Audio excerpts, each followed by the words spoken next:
those killer cops to jail, the whole damn system is guilty as hell. I said the whole damn system Is guilty as hell. the whole damn system. Is guilty as hell. Thank you. Thank you so much for being here with us tonight to demand justice for Tyre Nichols and to demand justice for every single person that has been brutally murdered by police in this country. We are here for Tyre, and we are going to stay in the streets for as long as it takes.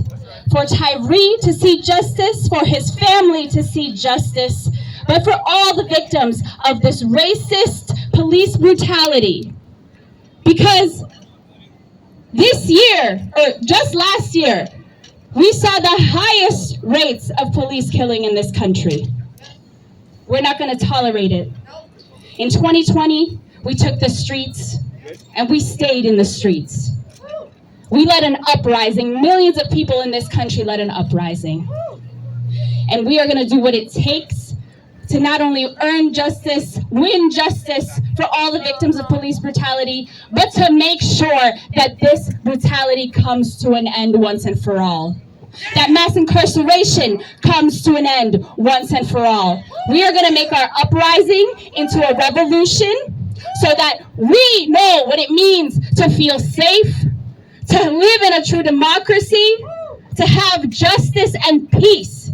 But until then, we won't give them any peace. No justice? No peace. I said no justice? No peace. No justice? No peace. No justice? No peace. My name is Gabriella. I'm with the Party for Socialism and Liberation. I'm joined here by my comrade. That's right. I want to introduce you to my comrade, Kirby Joseph, a longtime fighter in the struggle against police brutality, police terror, and mass incarceration. Give it up for Kirby. What's his name?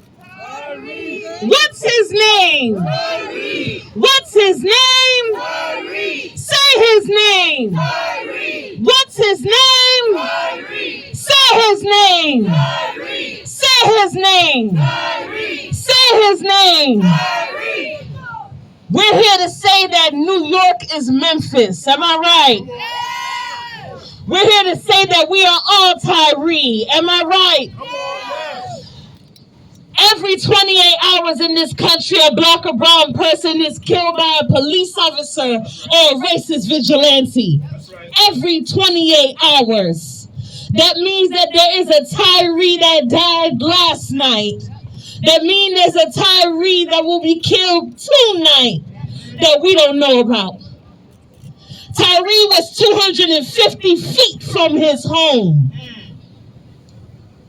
He was stopped by 5 officers who beat him to death. They say that his bruises were so bad that he died within 3 days. This is the system that we live under. Where police officers who are supposed to serve and protect us, that's a joke, can sit here and beat a 29-year-old to death 250 feet from his home, while he called out to his mother, while he screamed that he could not breathe and get to go home.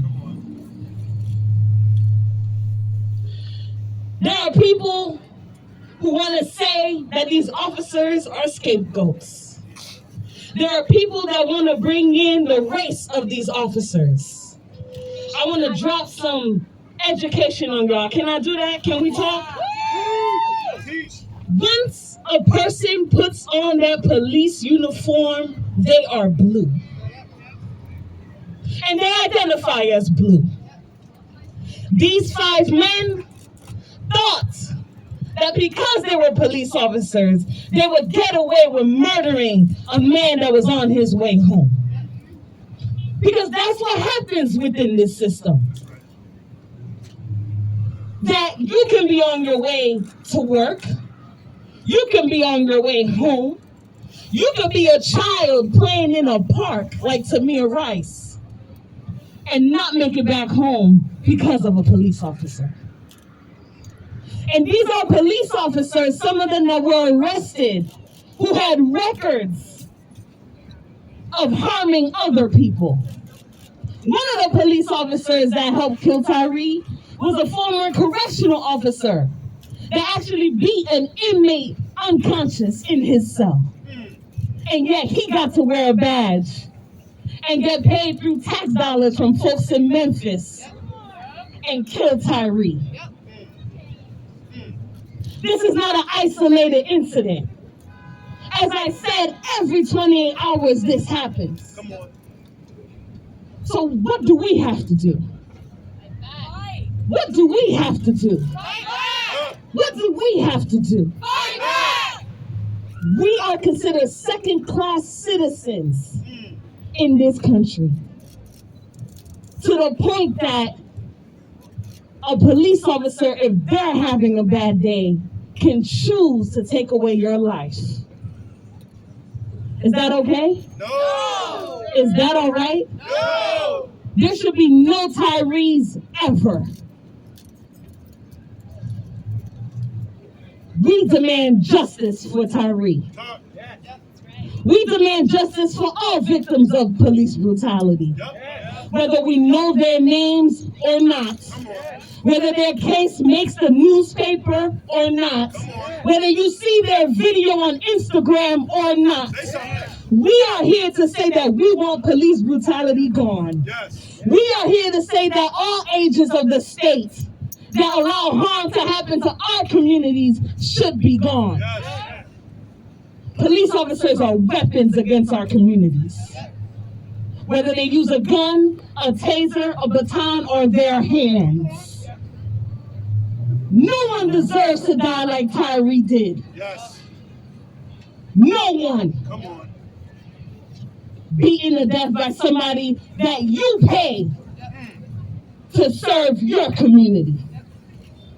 It reminds me similar, and I don't know if you remember this case, of the Amadou Diallo case. Oh, yeah. Come on.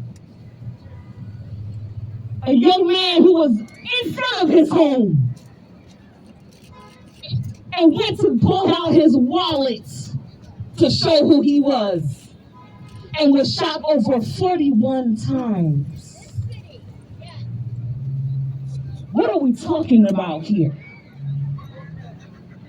What happens when your hands going up is not enough? What happens when showing your ID to prove who you are in front of your home is not enough? That's right. What happens when begging to be let go to go home that you cannot breathe is not enough? It equals death. Come on.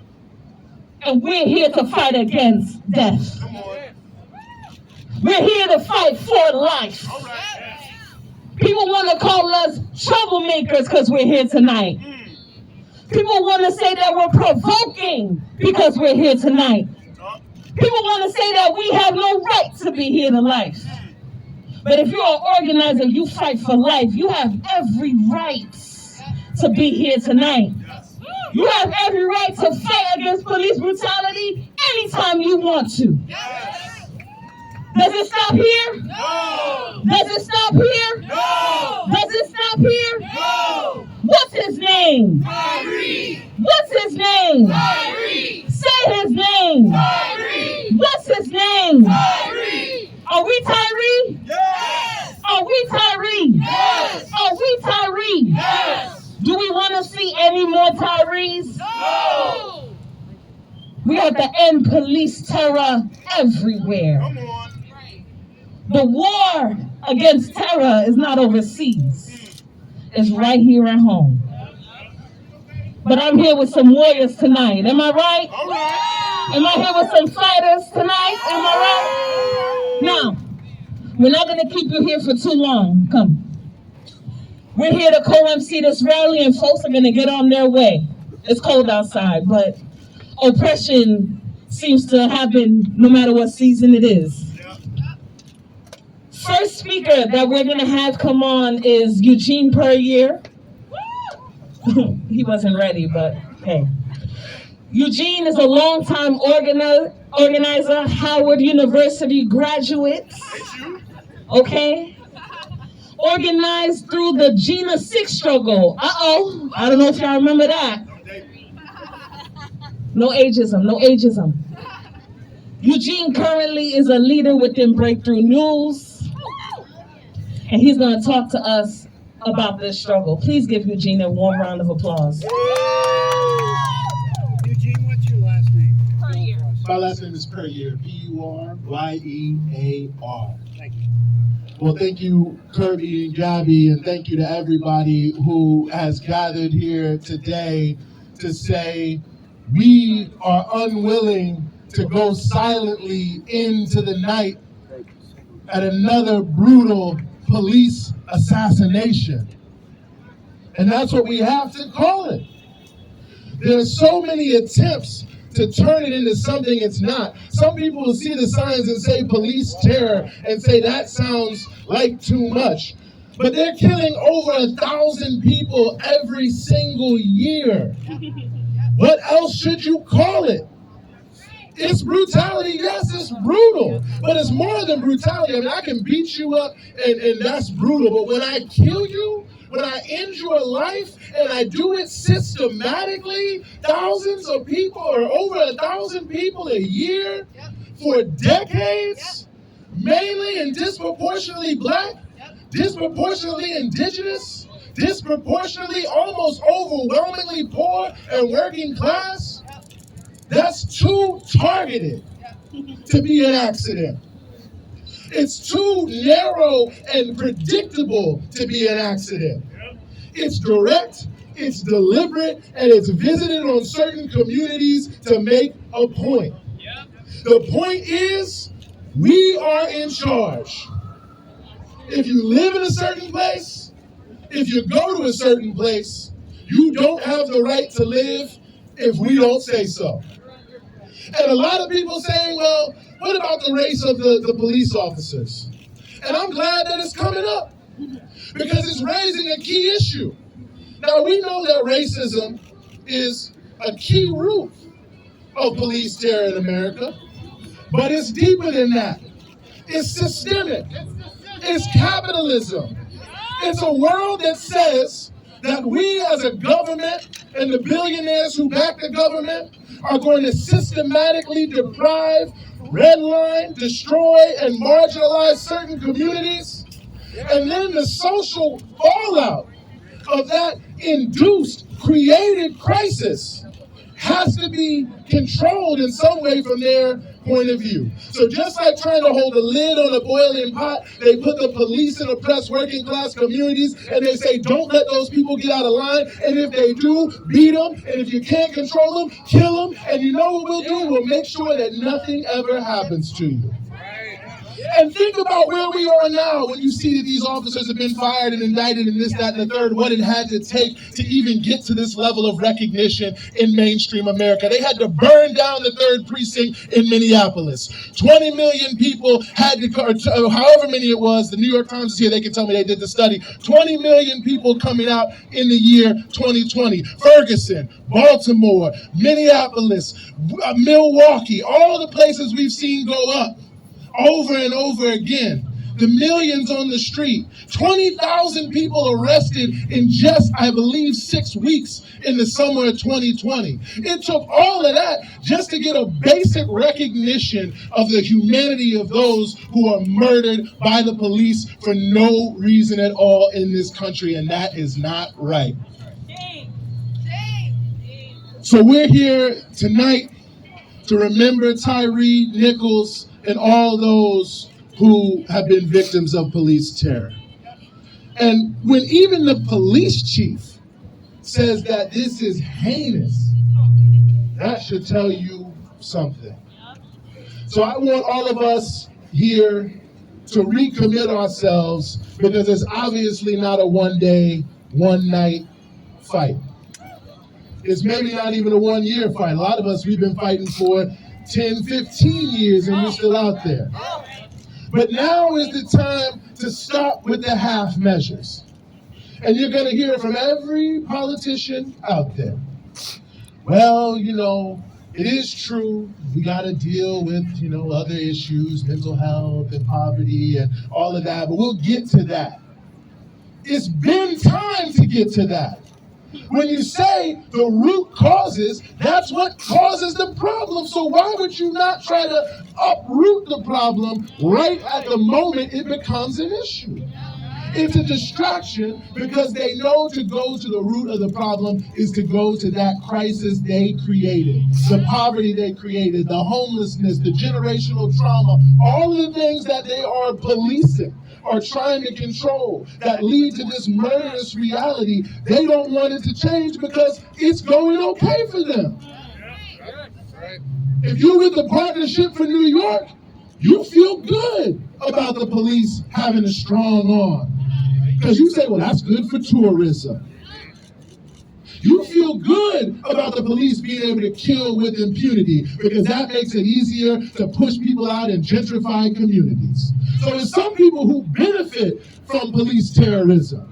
And we have to call them out because those are the same people who support the politicians who promote police terrorism. President Biden talking about they need to have justice and they need to do this, that, and the third. Well, he just put $30 billion more to put 100,000 cops on the street when there's not one shred of evidence that that's going to make anybody safer. But you know what it is going to do? It's going to put some people 6 feet under the ground. So they claim to care when people are outraged, but then they turn right around and propose the same failed solutions that don't do anything. You go to the so-called safest communities in America, do you see any cops? No. Do you see any cops? No. Well, that should tell you something right there. In the place where the people feel safest, they don't have any police. But they tell working class, oppressed black communities in this country, the only way to be safe is to have more people you have no control over who can kill you with impunity. So I'm going to leave y'all on that note. Just to say I'm proud to be here alongside everyone who on a cold night, Friday night, where you could have been doing anything, you were here because you refused to go quietly into the night without raising your voice. No justice, No peace! no racist, No peace! no justice, No peace! Thank you. Let's give Eugene another round of applause. Okay, so Eric Adams is the mayor of New York City. Ooh, was that a setup? Eric Adams, within the last fiscal budget, has fortified the NYPD. In fact, he's given the NYPD the most money it's ever seen, $11 billion.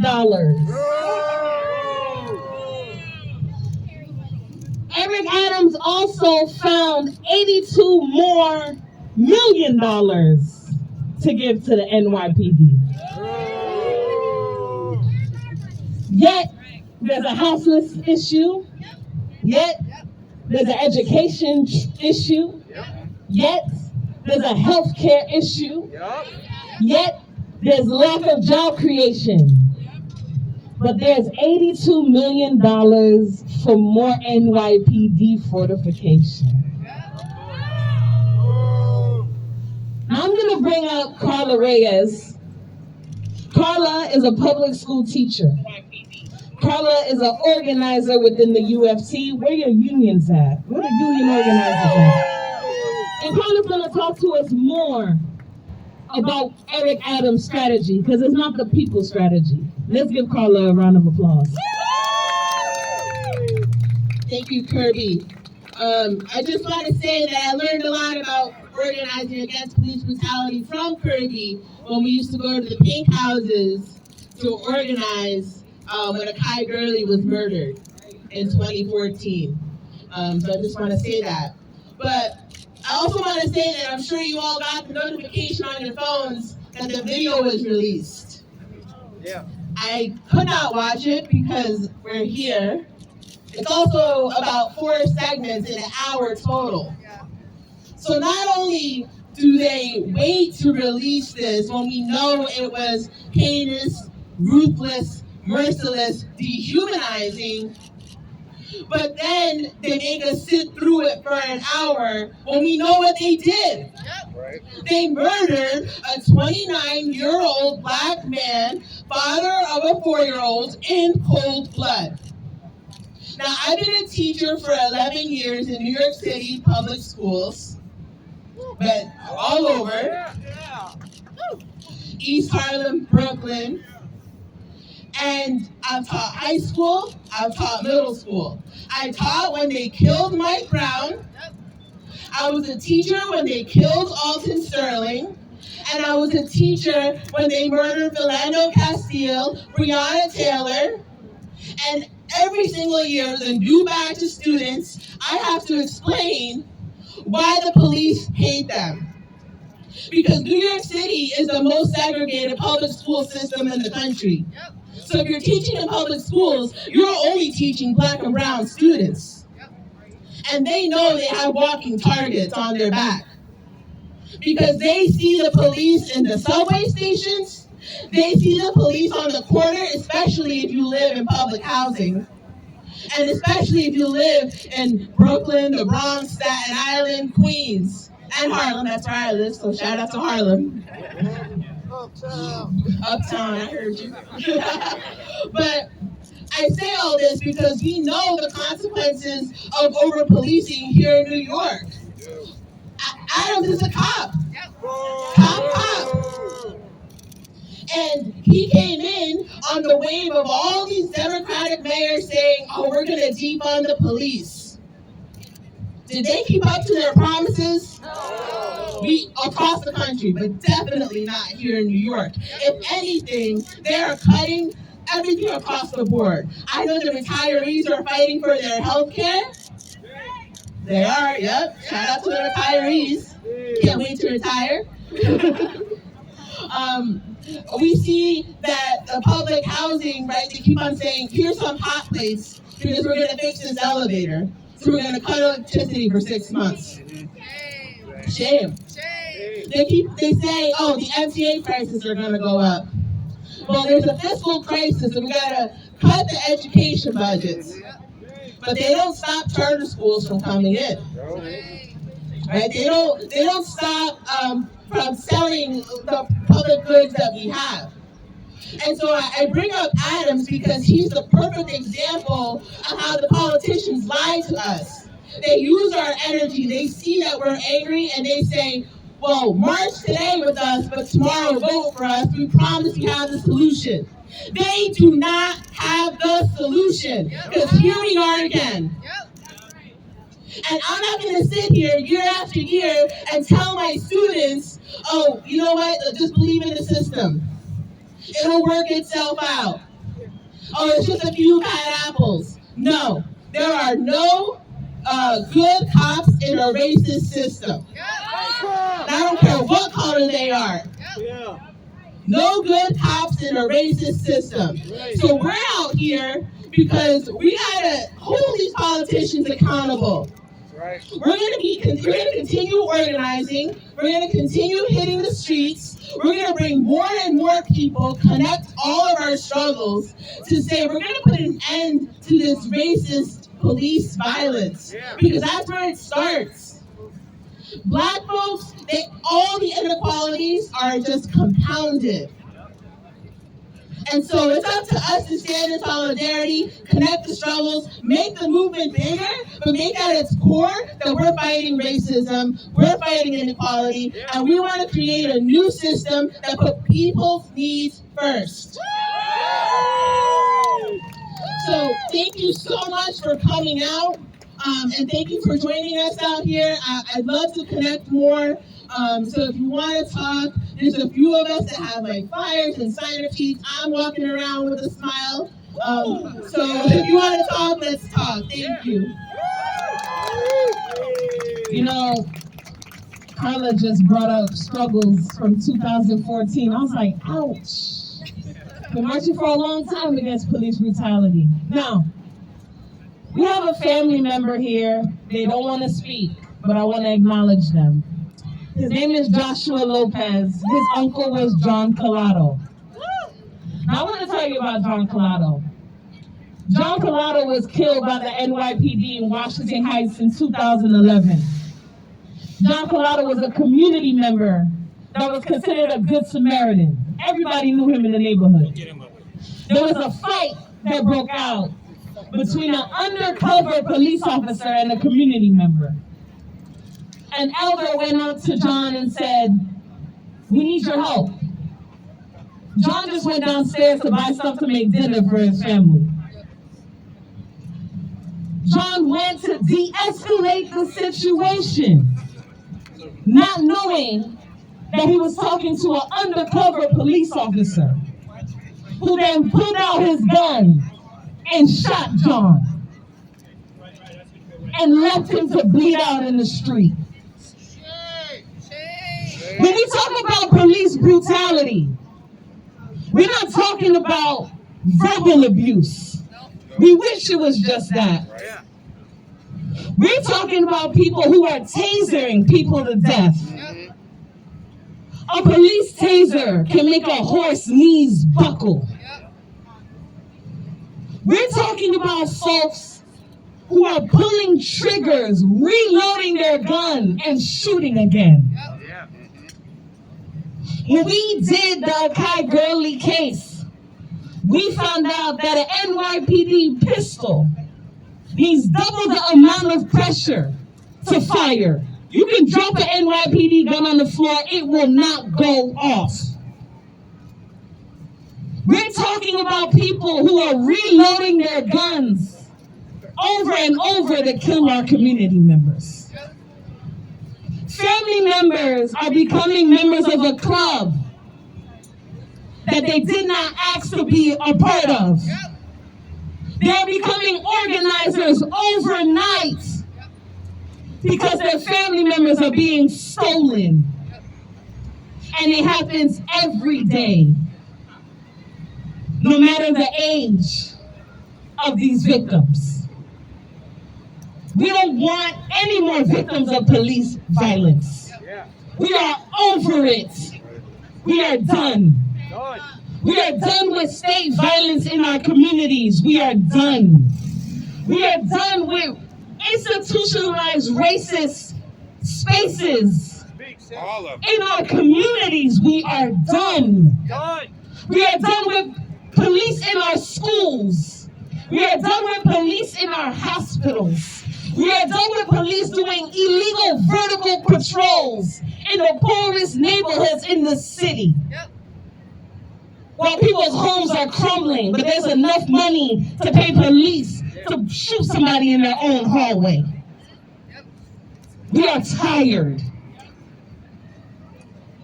Are we tired? Yes! Are we tired? Yes! Are we tired? Yes! Are we tired? Yes! From Memphis to New York, are we tired? Yes! From Brooklyn to the Bronx, are we tired? Yes! From Staten Island to Jersey, are we tired? Yes! Are we tired? Yes! We won't take it anymore. Yep. And the only way to stop this is to organize and fight back. Yeah. Am I right? Yes! They say get back, we say. Fight back! They say get back, we say. Fight back! They say get back, we say. Fight back! We say. Fight back! We say. Fight back! We say. Fight back! We say. Fight back! We say. Fight back! So, we're about to wrap up this rally. I'm going to pass the mic to Gabby one more time.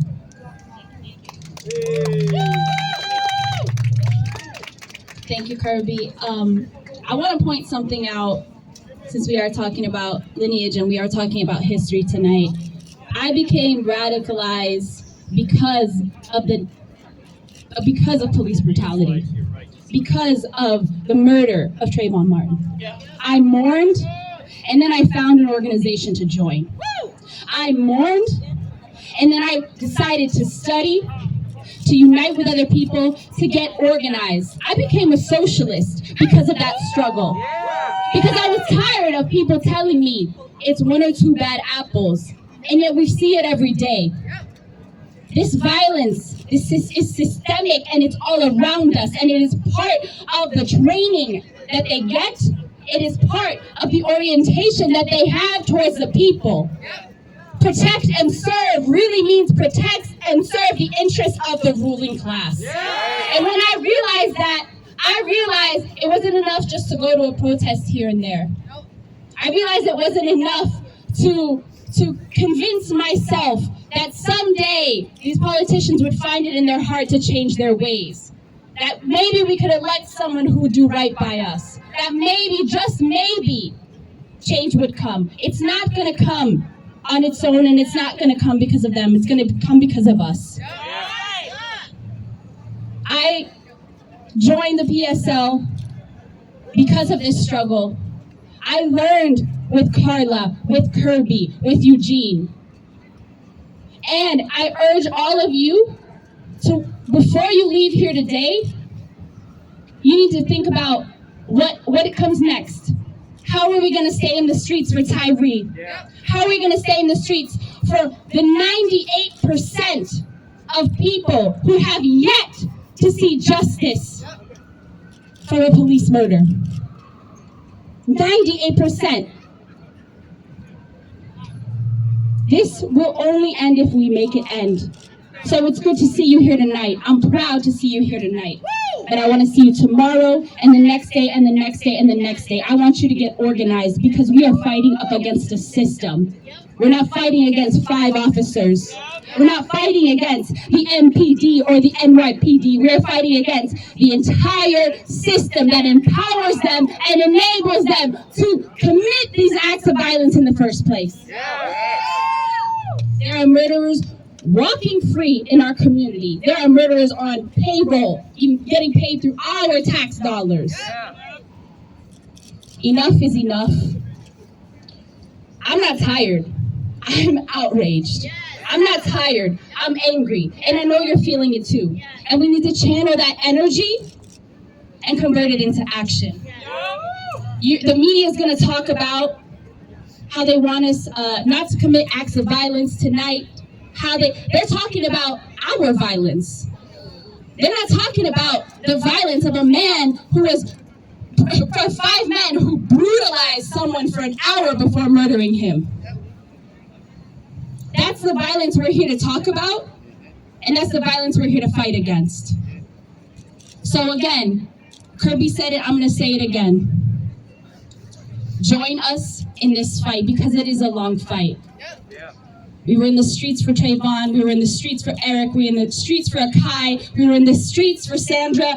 We are in the streets for Tyree, and we will stay protesting. We will stay organizing. We will stay fighting back until we win power, until we can build a system that is rooted on sustaining and building life, not the system of death that traumatizes us and terrorizes us and steals our family members every single day. So I have to ask you, are you going to keep fighting? Yes! Are you going to keep fighting? Yes! And are we going to win? Yes! Are we going to win? Yes! So say it with me. I I believe believe that we will win. I believe that we will win. I believe that we will win. I believe that we will win. I said, I believe that we will win. I believe that we will win. I know that we will win. I know that we will I win. said, I know that we will win. I know that we will win. Give it up for yourselves. Thank you for being on the right side of history, on the right side of the struggle, and let's keep fighting together. Malcolm X said that anywhere under the Canadian border is the South. All right. How we doing? How we doing?